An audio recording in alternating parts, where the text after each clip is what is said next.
नमस्कार दोस्तों, स्वागत है आप लोगों का ऐसे ही क्लास के यूट्यूब चैनल में। हम लोगों ने हिंदी का आगाज किया था। ठीक है, हिंदी में हम लोगों ने पिछली कक्षा में पढ़ चुका है कि हिंदी भाषा का विकास और हिंदी और भारत की अन्य भाषाओं का बारे में पढ़ चुके हैं। आज हम लोग हिंदी का वर्णमाला स्टार्ट करें। वर्णमाला में हमारा वाला टॉपिक होगा। अरे हिंदी का व्याकरण स्टार्ट करें, सॉरी व्याकरण स्टार्ट करें। व्याकरण में हमारा पहला टॉपिक होगा आज का वर्णमाला। ठीक है, वर्णमाला। देखिए वर्णमाला क्या होता है। वर्णमाला वर्ण और प्लस माला। ठीक है, यानी वर्णमाला। वर्णमाला, ठीक है। वर्ण का मतलब क्या होता है? वर्ण का मतलब होता है जैसे अ, ख, ग, ये सब वर्ण है। ठीक है, वर्ण है। वर्ण का मतलब होता है अच्छा। एक तरीके से इसको अच्छा भी बोल सकते हैं, अच्छा। ठीक है, वर्ण का मतलब होता है अच्छा। और वर्ण में आपका स्वर, स्वर और व्यंजन दोनों होते हैं। ठीक है, वर्ण वर्ण में स्वर और व्यंजन दोनों होते हैं। ठीक है, तो वर्णमाला वर्णों के या स्वर और व्यंजन वर्ण या वर्णों के या स्वर और व्यंजन के सार्थक समूह को स्वर और व्यंजन के सार्थक सार्थक समूह को समूह को समूह को वर्णमाला कहते हैं। वर्णमाला कहते हैं। एक और इसको बोल सकते हैं कि वर्णों के सार्थक क्रम को वर्णमाला कहते हैं। वर्ण जिसे वर्ण या स्वर और व्यंजन के सार्थक समूह को वर्णमाला कहते हैं। सार्थक क्रम को हम लोग वर्णमाला कहते हैं। ठीक है, ये देखते हैं। वर्णमाला जो है आपका हिंदी भाषा में हिंदी भाषा में हिंदी हिंदी भाषा की सबसे सबसे छोटी हिंदी भाषा की सबसे छोटी मौखिक इकाई आपकी ध्वनि होती है। ध्वनि। आपका डायरेक्ट क्वेश्चन बनेगा कि हिंदी भाषा की सबसे छोटी मौखिक इकाई क्या होती है, तो आपकी ध्वनि हो जाएगी। दूसरा है कि हिंदी भाषा की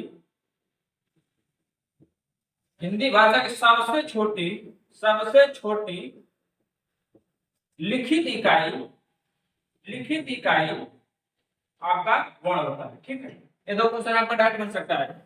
हिंदी भाषा की सबसे छोटी मौखिक इकाई आपकी क्या होती है? ध्वनि होती है, जिसको हम लोग बोलते हैं। ठीक है, हिंदी भाषा की सबसे छोटी लिखित इकाई जो होती है आपकी वर्ण होती है। ठीक है, आज वर्ण से ही कोई भी चीज लिखना स्टार्ट करें। जैसे अ लिखेंगे तो अ और आ की मात्रा आ म हो जाएगा आम। तभी आपका क्या बन गया? एक आपका शब्द बन गया। ठीक है, तो यही से तो ये वर्ण वर्ण से ही तो मिलकर बन रहा है ना। ठीक है, देखिए हमारे हिंदी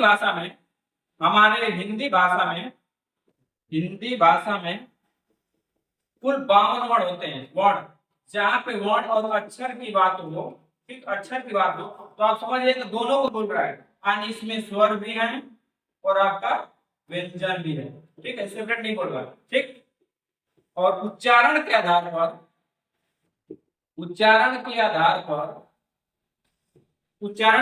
पर हमारे हिंदी भाषा में कुल 45 वर्ण होते हैं। ठीक है, कुल 45 वर्ण होते हैं। कुल 45 वर्ण होते हैं। ठीक है, आइए देखते हैं।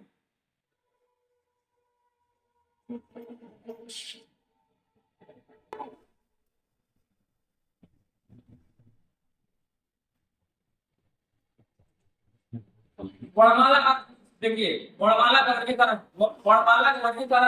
वर्गीकरण करें तो दो प्रकार का हो जाएगा। इसमें आएगा आपका एक स्वर और दूसरा आपका आ जाएगा इसमें व्यंजन। तो सबसे पहले हम देखते हैं स्वर के बारे में। स्वर क्या होता है? स्वर होता है स्वर जो किसी दूसरे दूसरे वर्ण के सहायता के बिना सहायता के बिना बोला जाता हो या बोली जाती है, या बोला जाता हो, उसे हम लोग स्वर कहते हैं। ठीक है, यानी स्वर को बोलने के लिए हमें किसी अन्य वर्ण की सहायता नहीं लेनी पड़ती है, जिसे हम लोग क्या कहते हैं? स्वर कहते हैं। स्वर देखिए हिंदी भाषा में स्वर आपके 11 होते हैं। ठीक है, 11 होते हैं। कौन कौन होते हैं? अ आ ई, बड़ी ई, ऊ, बड़ा ऊ, री,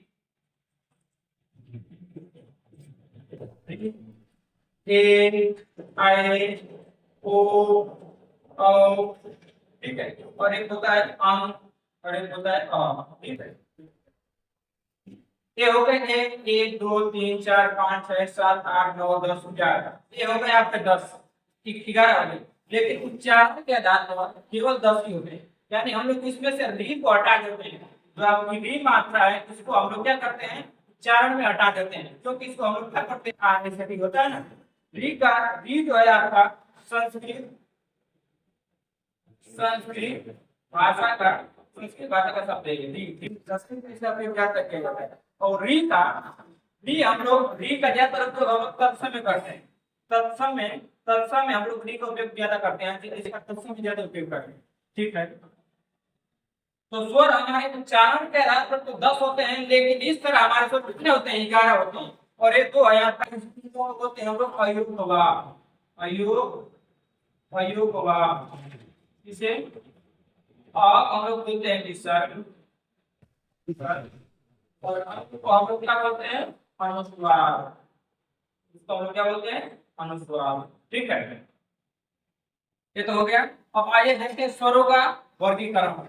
स्वर कितने प्रकार के हमारे बताएं।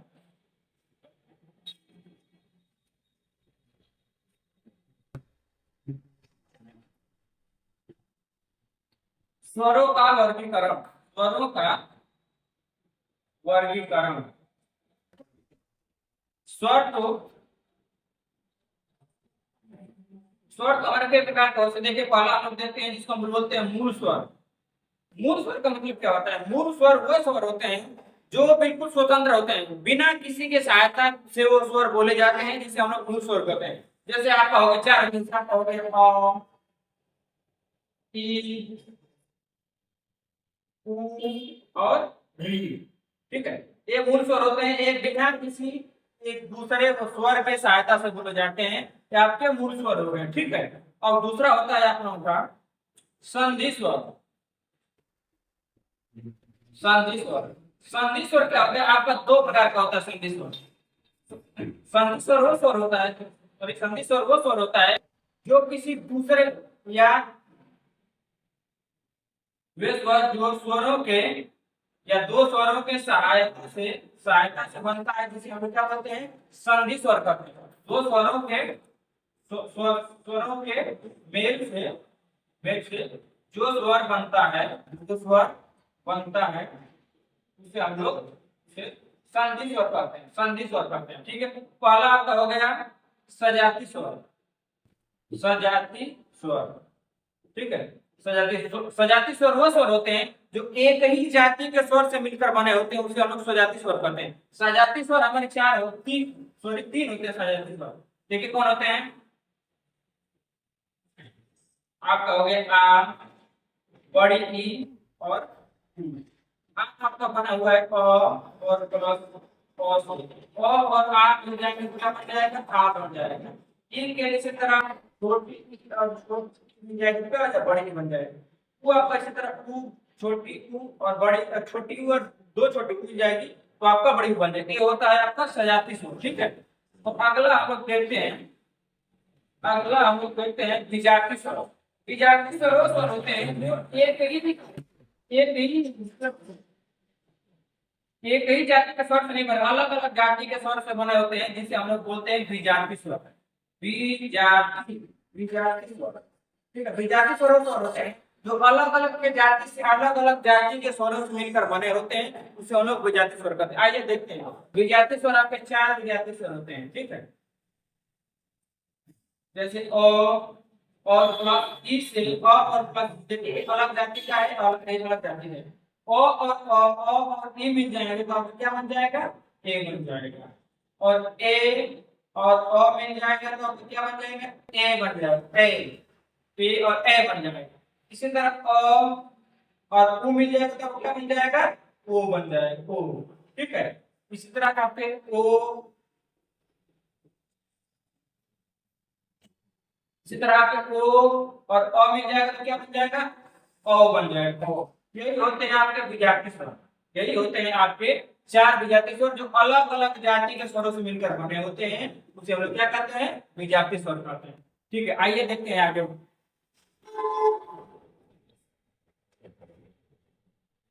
अगला जो आपका होता है ह्रस्व स्वर।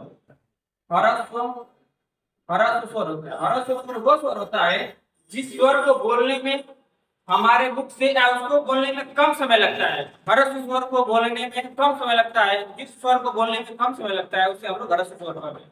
पहले इसमें हो गया अ, ई, उ और री। ठीक है, इन चारों स्वर को बोलने में देखिए कम समय, अ, ई, उ, री, कम समय लगता है। और ये होता है दीर्घ स्वर। दीर्घ स्वर होता है।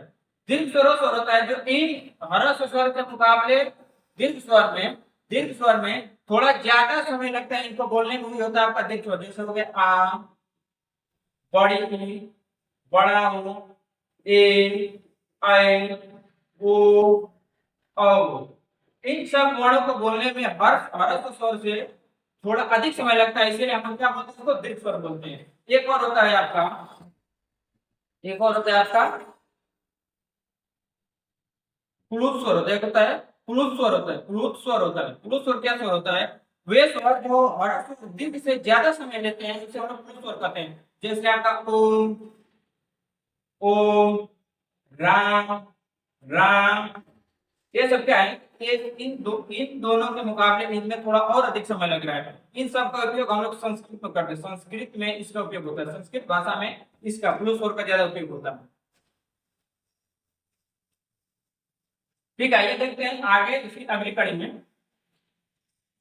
जीव के आधार पर, जीव के आधार पर हमारे स्वर, जीव के आधार पर, जीव के आधार पर स्वरों का वर्गीकरण, वर्गीकरण तीन प्रकार से होता है जीव के आधार पर स्वरों का वर्गीकरण। पहला आपका होता है अग्र स्वर, पहला होता है अग्र स्वर। दूसरा है आपका मध्य स्वर, मध्य स्वर जिसे हम लोग केंद्रक स्वर बोलते हैं, केंद्रक स्वर या उदासीन स्वर, जिसे हम लोग केंद्रक या उदासीन स्वर बोलते हैं। एक होता है आपका तीसरा स्पष्ट स्वर।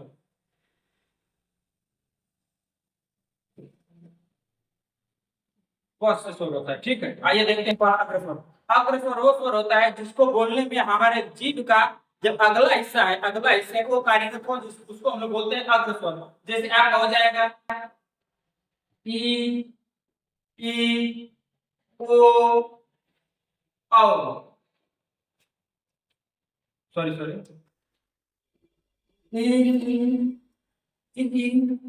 ए और ए ये हो जाएगा आपका अग्र स्वर। आपका मध्य स्वर में केवल एक स्वर आता है आपका ओ आपका मध्य स्वर होता है, उदासीन स्वर होता है, केंद्रित स्वर होता है। स्पष्ट स्वर वो स्वर होता है जैसे आ हो गया, उ हो गया, उ हो गया, वो हो गया और आ हो गया। ये सब क्या होते हैं आपके स्पष्ट स्वर होते हैं। जी, इसको बोलने में जीभ का मध्य का हिस्सा कार्यरत होता है, इसको हम लोग क्या बोलते हैं, मध्य स्वर या केंद्र स्वर या उदासीन स्वर। स्पष्ट स्वर वो स्वर होता है जिसको बोलने हमारे जीभ का पिछला हिस्सा कार्य करता है। जैसे आ पीछे हो रहा है, उ पीछे से काम कर रहा है। ठीक है, अब आगे हम देखते हैं एक और स्वर होता है आप लोगों का जिसे हम लोग आगत स्वर बोलते हैं। आगत जैसे जो डॉक्टर में लगा होता है, जैसे डॉक्टर हम लिखते हैं ना, डॉक्टर, डॉक्टर जैसे डॉक्टर लिखते हैं, ये जो स्वर होता है ऐसे लगा होता है, इसको हम लोग क्या बोलते हैं, आगत स्वर। आगत स्वर ये होता है आपका आगत स्वर।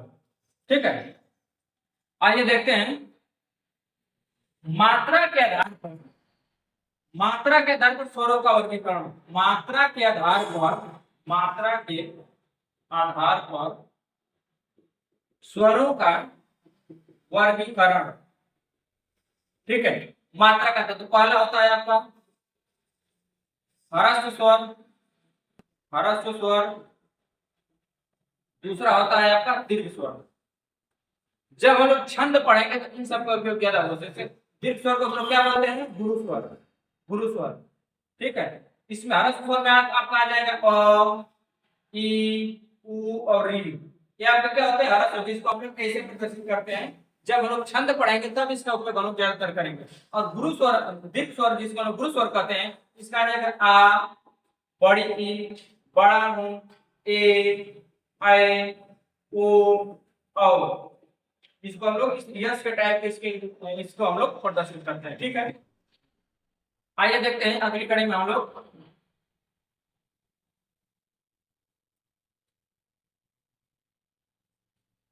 पोस्ट के आधार पर स्वरों का वर्गीकरण। ठीक है, तो पोस्ट के आधार पर दो प्रकार के स्वर होते हैं, आप देखिए। एक होता है आपका वृत्त स्वर, एक होता है आपका वृत्त स्वर, एक होता है आपका आवृत्त स्वर। ठीक, वृत्त स्वर वो स्वर होता है कि जिस स्वर को बोलने पर हमारा ओठ वृत्त के आकार का एक वर्ग के आकार का बन जाए, उसे हम लोग क्या कहते हैं, वृत्त स्वर। जैसे आपका आ गया आ, जैसे ऊ हो जाएगा, ऊ हो जाएगा, और ई हो जाएगा, और ओ और औ हो जाएगा। ठीक है, और आवृत्त स्वर होगा जिसको बोलने पर हमारा मुख वृत्त के आकार का ना हो, जैसे आ, ए, आई, बाकी जितने भी स्वर है इसमें आ जाएंगे आपका विभिन्न स्वर में। अब आइए देखते हैं, एक होता है आप लोगों का समवृत्त स्वर।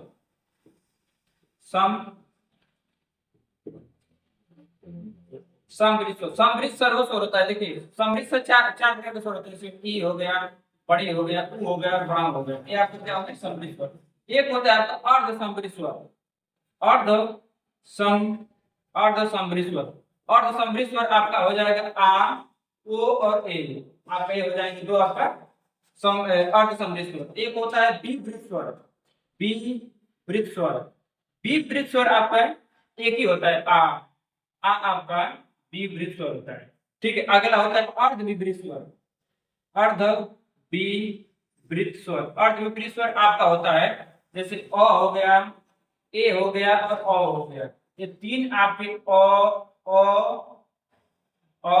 और औ आपका ये विवृत्त स्वर होते हैं। ठीक है, एक होता है आप लोगों का अर्ध स्वर। अर्ध स्वर आप लोग जैसे डायरेक्ट पे जाके बताइए इसमें अर्ध स्वर कौन है, तो अर्ध स्वर डॉक्टर भोलानाथ तिवारी के अनुसार, डॉक्टर भोलानाथ तिवारी के अनुसार यह और वह को अर्ध स्वर की उपाधि दी गई है। एक होता है आपका प्राकृतिक स्वर। प्राकृतिक स्वर आपका हो जाएगा अ, ई और छोटी ई और उ, ये तीन आपका हो जाएगा प्राकृतिक स्वर। ठीक है दोस्तों, तो हमारे समाप्त हुआ स्वरों का वर्गीकरण। अगली कक्षा में हम लोग देखेंगे व्यंजनों का वर्गीकरण, और हमारा व्यंजन और स्वर का बोल उच्चारण करने का जो स्थान है वो हम लोग अगली कक्षा में देखेंगे। तो दोस्तों, ये हमारी वीडियो कैसी लगी कमेंट करके बताइए, और नमस्कार, मिलते हैं अगली वीडियो में। जय हिंद।